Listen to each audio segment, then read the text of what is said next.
ગુજરાતના કેબિનેટ મંત્રી ઋષિકેશ પટેલે આજે ગાંધીનગર સ્થિત સ્વર્ણિમ સંકુલ 1 ખાતે વિધિવત રીતે પોતાના પદનો ચાર્જ સંભાળ્યો હતો.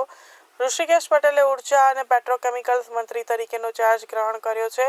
આ સાથે જ તેઓ પંચાયત અને ગ્રામ્ય ગૃહ નિર્માણ વૈધાનિક વિભાગના મહત્વપૂર્ણ કામગીરી પર સંભાળશે. પદભાર ગ્રહણ પ્રસંગે મોટી સંખ્યામાં શુભેચ્છકો સ્વર્ણિમ સંકુલ ખાતે ઋષિકેશ પટેલની મુલાકાતે ઉમટી પડ્યા હતા અને તેમના નવા પદ માટે અભિનંદન પાઠવ્યા હતા.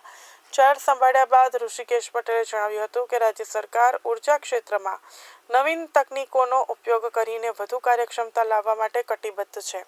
આ ઉપરાંત તેઓ ગ્રામ્ય વિકાસના પ્રકલ્પોને વેગ આપવા અને ગ્રામીણ વિસ્તારોમાં ગૃહ નિર્માણની કામગીરીને વધુ ઝડપી બનાવવા માટે પણ વિશેષ ધ્યાન કેન્દ્રિત કરશે.